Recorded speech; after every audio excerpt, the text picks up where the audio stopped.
Hi everyone, this is Avni Chokse and welcome to my channel Let's Commerce. So in this channel I would like to discuss with you each and every chapter of economics, because students think economics is tough, it's complicated, but it's not that so. According to me it was, but when I read each and every line, each and every keywords, because economics is full of keywords. So then I got to understand each and everything of economics, and then I thought it's not at all difficult. So the book which I am referring to is this one, Frank ISC Economics for Class 12. This is the book recommended by ISC Council, and I would really like to appreciate this book because it contains each and everything. Like the explanation is awesome, keywords, everything is in this book, and I'll post the description of this book in the description box below, so just check it out. So in this video I would like to start with the second chapter, as first chapter of economics is cancelled by ISC board. So first chapter for economics was microeconomics and macroeconomics, its introduction, which was actually cancelled. So I'll start with the second chapter, demand and law of demand.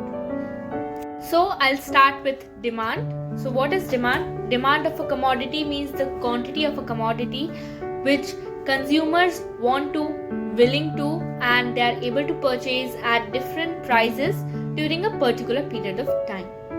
So it actually means desire to purchase and the ability to pay at a particular price during a particular period of time is known as demand.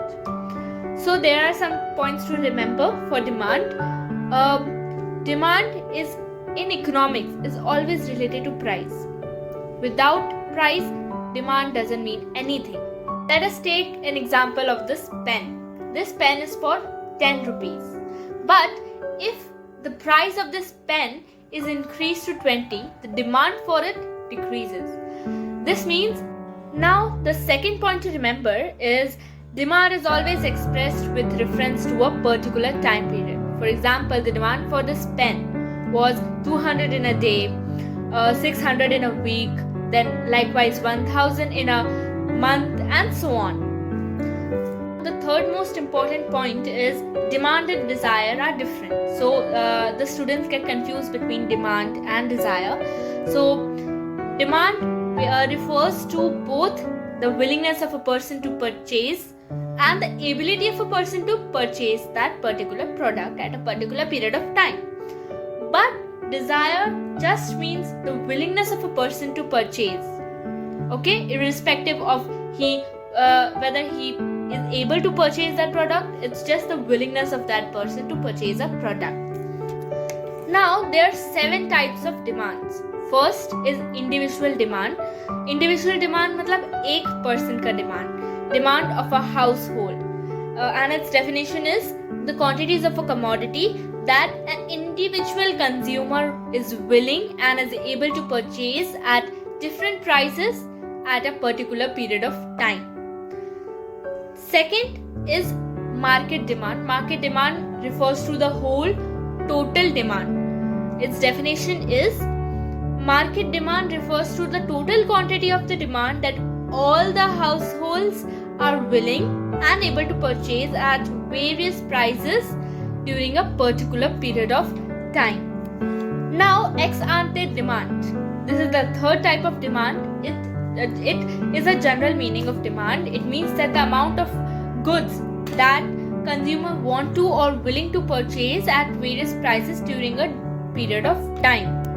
So this means ex ante demand. Now the fourth type is ex post demand. Ex post demand refers to the amount of goods, to the quantity of goods that the consumer actually want to purchase, actually willing to purchase at different prices during a period of time.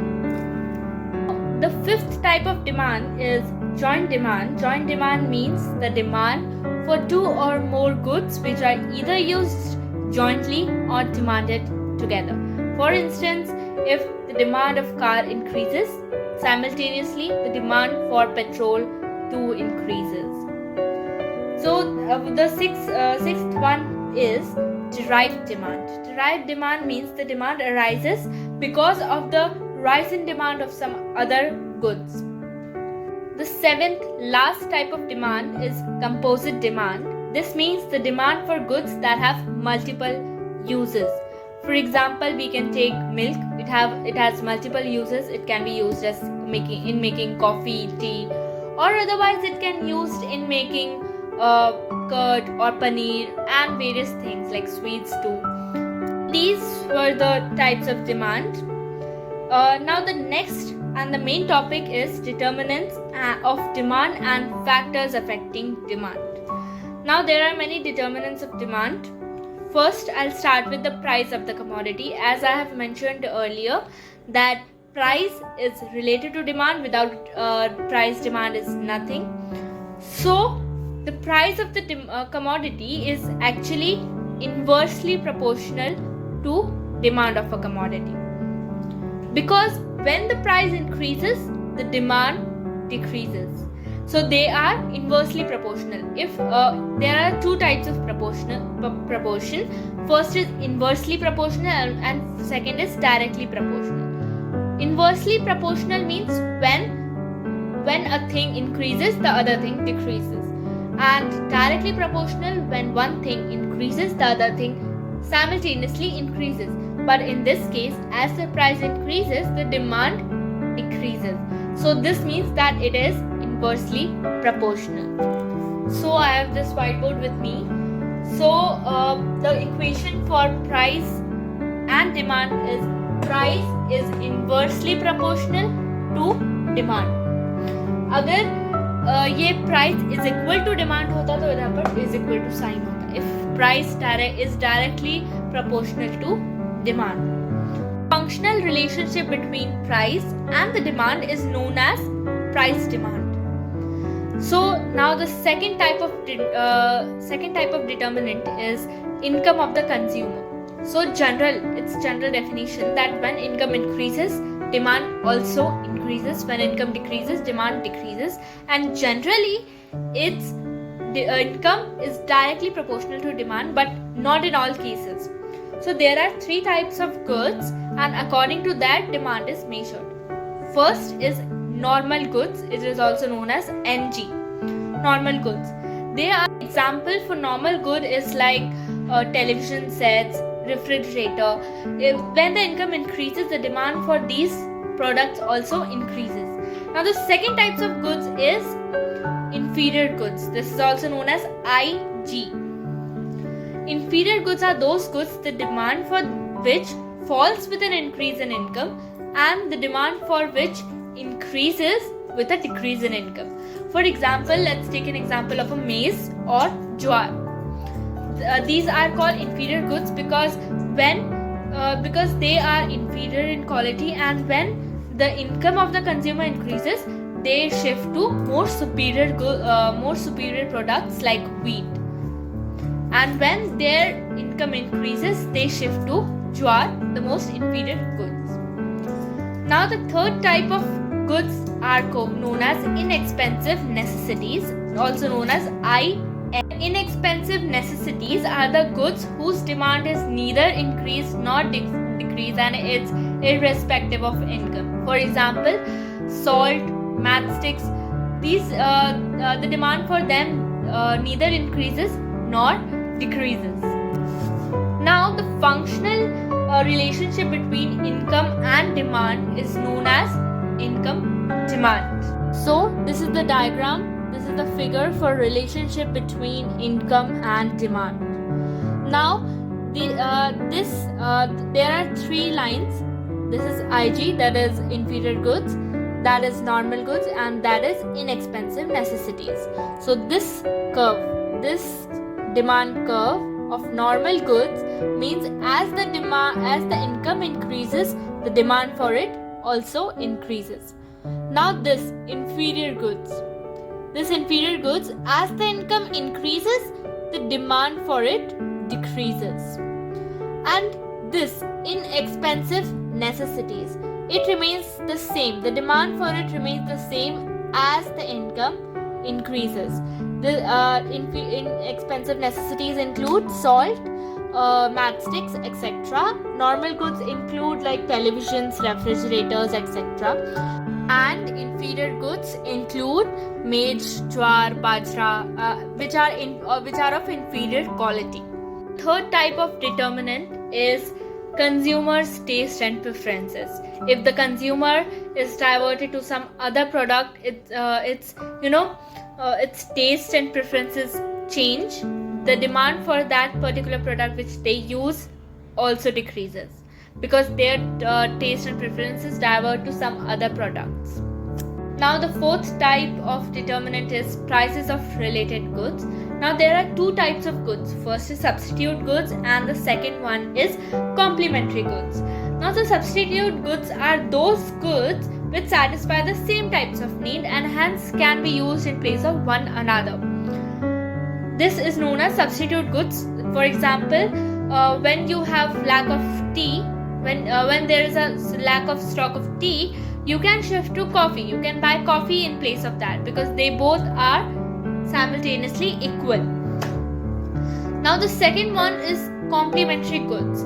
Complementary goods are those goods which are used with one another, which are used jointly and they are consumed together. For example, if the cars and the petrols are used together, if the petrol prices increases, the demand for cars decreases. If the petrol prices decreases, the demand for car increases. So now these are the two types of goods. This is substitute goods and this is complementary goods. So substitute goods, as you all know, the two goods which can be used in one place of another. So if the prices of coffee increases, the demand for tea simultaneously increases.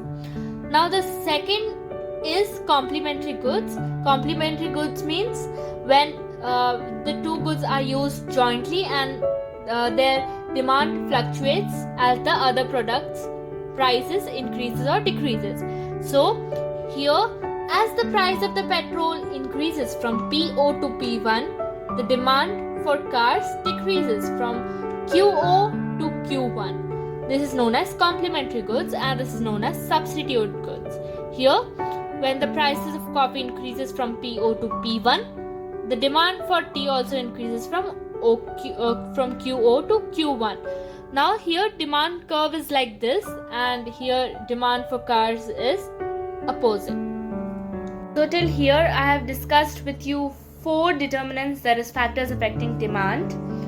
So if the question comes in exam, write factors affecting demand or write determinants which affect demand, and this question is for 6 marks, then you have to write just 4 points according to ISC guidelines. You just have to write 4 points for 6 marks. So that's why I've just discussed with you 4 main points, and these are really main points. The other determinants are consumer expectations, like if the consumer expects future rise in price, so he'll buy more in present. So the demand will be more in present. Then consumer credit facilities, demonstration effect,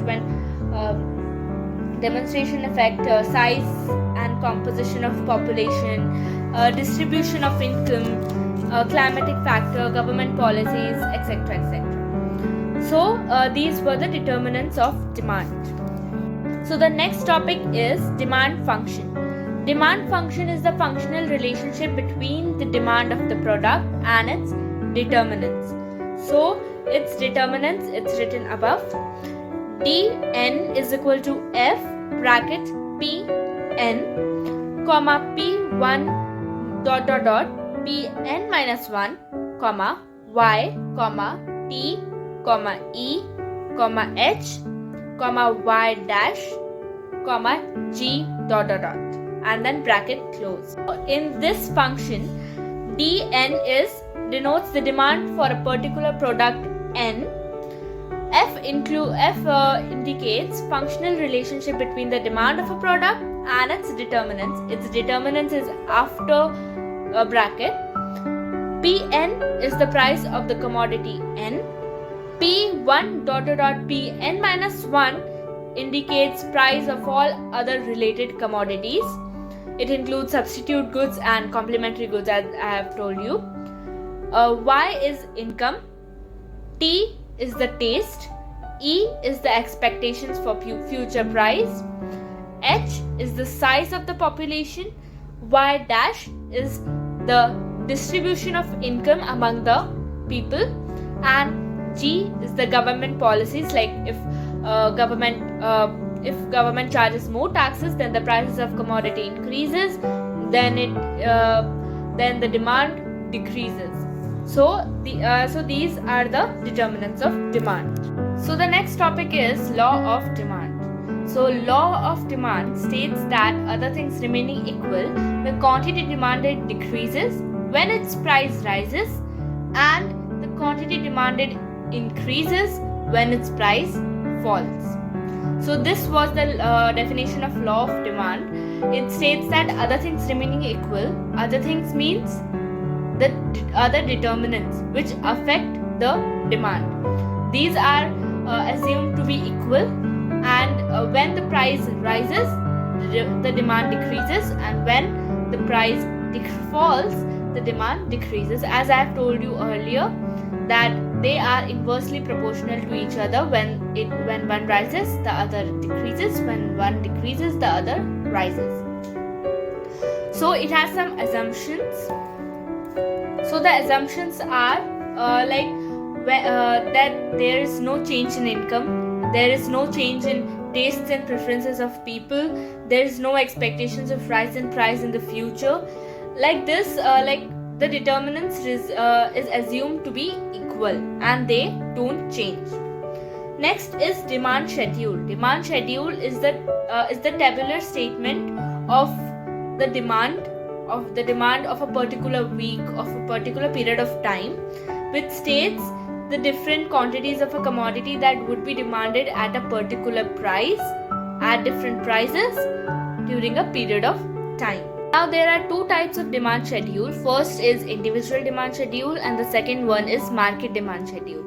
Individual demand schedule is a tabular statement of the quantity demanded of a commodity by a household during a period of time, during a particular period of time at various prices. So the second one is market demand schedule. Market demand schedule is a tabular statement of demand which shows that various quantities of a commodity that are demanded in the economy by all the households, by all the consumers during a particular period of time at various prices. The next is demand curve and its derivation. So demand curve is just the graphic representation of the tabular statement of the demand schedule. So there are two types of demand curve. First is individual demand curve and the second one is market demand curve. Individual demand curve is the graphical representation of individual demand schedule, and market demand curve is the graphical representation of market demand schedule. So now this is the individual demand curve of this is the price and this is the quantities demanded of apples. It's in kgs. So at this price, this quantity is demanded. For example, let's take an example of C. C's price is 80, so the quantity demanded is 3 kg. As we move on to D, the price decreases as 70, so the quantity demanded also increases as 5. So this is the individual demand curve. Now here are three curves, 1, 2 and 3. The third one is the market demand curve and the first and the second one is individual demand curve of household 1 and 2. So this plus this is equal to this. Demand curve A plus demand curve B is equal to demand curve M. M means market demand curve. So this is how the derivation of market demand curve happens. Now the next topic is reasons for downward sloping of demand curve. So the first is law of diminishing marginal utility. So marginal utility means the additional satisfaction which we get from consuming one more additional unit of food, of a product. So as we consume more and more food, the marginal utility goes on decreasing, and if it goes on decreasing, then the demand of the product goes on decreasing. So it's written here, marginal utility of a commodity is equal to price of the commodity. As marginal utility goes on decreasing, demand goes on decreasing. Now the second is income effect. So the income effect definition is a change in demand on account of a change in the real income resulting from the change in the price of a commodity is known as income effect. So इसे line by line पढ़ते हैं. A change in demand on account of a change in the real income of a person resulting from the change in the price of the commodity is known as income effect. Suppose a consumer is spending 200 on purchase of apples and he is able to purchase 2 kg of apple when the price of the apple is 100 kg. Now suppose the price of the apple falls to 80 rupees per kg. If the consumer continues to buy 2 kg of apples as before, he has to spend only 160. So as the price decreases, we save more of our income. This is known as income effect. So before that, the price was 200 rupees and now the price is 160. So 40 rupees is decreased. So this is known as income effect. Now the third is substitution effect. Substitution effect is the effect when the one commodity is can be substituted in place of one another. The definition is, the substitution effect is the effect that a change in relative prices of substitute good has on the quantity demanded. So this is known as substitution effect. The sum total of income effect and substitution effect is known as price effect. Now there is a small equation, a small formula for price effect. Price effect is equal to income effect plus substitution effect. The fourth reason for the downward sloping of demand curve is several uses of a commodity. So a commodity can be used in different forms and they have multiple uses. For example, steel, aluminium, coal, electricity, milk are example of such commodity. When the prices of such commodity are very high, they will be used for more important purposes. For example, electricity. When the price of electricity is high, it can be used especially for cooking food. But when the prices of electricity are low, they can be used in other activities like lighting and all that stuffs, which are not of more importance. So the next topic is exceptions to the law of demand. So there are certain exceptions in the law of demand. First is given goods. So given goods is named after the 19th century economist Sir Robert Giffen, who pointed out this phenomenon for the first time. This given goods means they are those inferior goods on which the consumer spends a large part of his income and the demand for which falls with the fall in their price. So when the price falls, the demand also falls. So the second is article of snob appeal. So Thorstein Veblen, he was the economist who first coined the term conspicuous consumption. So the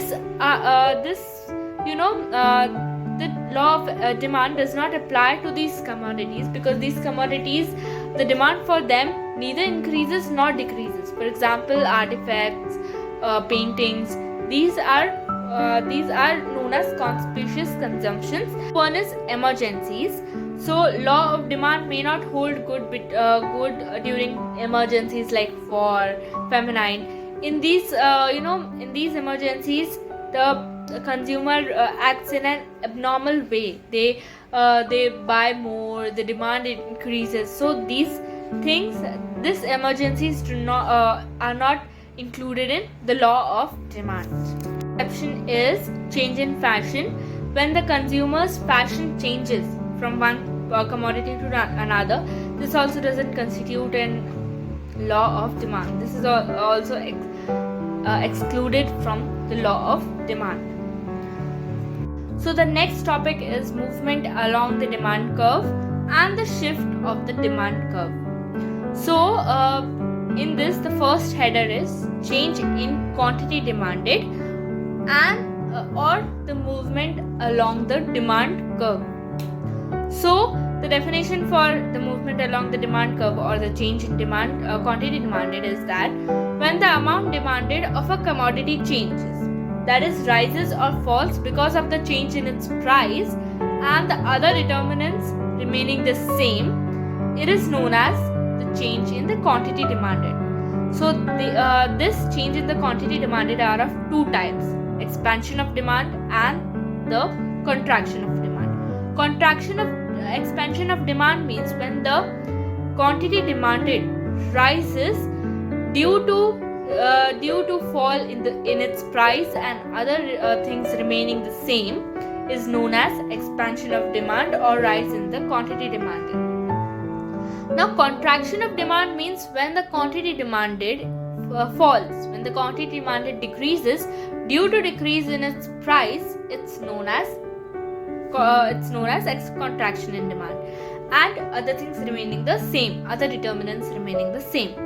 So these are the two: expansion of demand and contraction of demand in movement along the demand curve. When the quantity demanded increases or decreases due to the change in its price, that is price increases or decreases, and other determinants remaining the same. So this is the diagram for change in the demand curve. This is the price, this is the quantities demanded. So when the price decreases from P1 to P2, the quantity demanded increases from A1 to A2. When the price increases from P1 to P3, the contraction of demand occurs when this quantity demanded decreases from A1 to A3. So this was the movement along the demand curve. The next topic is change in demand, shift in the demand curve. So the definition is when the amount of the quantity demanded increases or decreases due to the change in its other factors other than its own price, then it is known as the shift in demand curve or the change in its price, change in demand. So there are two types of change in demand. First is increase in demand, second is decrease in demand. Increase in demand implies that when the consumer buys more quantity of a commodity, when the consumer demands more quantity of a commodity at the same price and its other factors change. And the decrease in the demand curve is when the quantity demanded of a commodity decreases due to its change in other factors, but the price remains the same. This is the diagram for shift in the demand curve. This is the quantities, this is the price. So here we'll consider P1. So price remains the same in all cases, but the quantities increases. Why this is so? Because of this change in the other factors which affect the quantity demanded. So here when the factors change and when the quantity demanded decreases, it means decrease in demand, and when due to factor change the quantity demanded increases, it means increase in demand. So this was the shift in the demand curve. Demand curves, when shifts left, this means decrease in demand, and when it shifts right, it means increase in demand. Main point after this is the last topic, the distinction between expansion of demand and increase in demand, and the distinction between contraction of demand and decrease in demand. So expansion of demand refers to the large quantity being demanded in the economy due to the change in the price, due to the fall in the price. But increase in demand refers to more quantity being purchased at the same price. Second point of distinction between expansion of demand and increase in demand is that expansion of demand is due to the fall in its price, but increase in demand is due to the change in the other factors other than price. Third point of distinction is expansion of demand simply involves downward movement along the same demand curve, as you have as I have told you that it's movement along the demand curve, so it is downward movement along the demand curve, and increase in demand curve results in rightward shift of the entire demand curve, as I have shown you in the diagram too. It's shift in the demand curve. Now the second is distinction between contraction of demand and decrease in demand. So contraction of demand means fall in the quantity demanded of a commodity due to the rise in its price, but decrease in demand means lower quantity being purchased at the same price.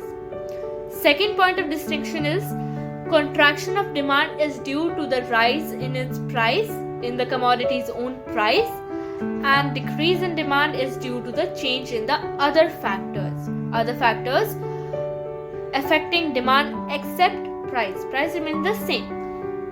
Third and the last point of distinction is upward movement along the demand curve, but decrease in demand results in the leftward shift of the demand curve. As I have told you, it's shift in the demand curve. We have reached our end of this video and of this chapter, Demand and Law of Demand. So please like it, subscribe it, and share this video with your friends, and you can press that bell icon below so that you can get a notification whenever I post a new video. Thank you for watching. Thank you so much.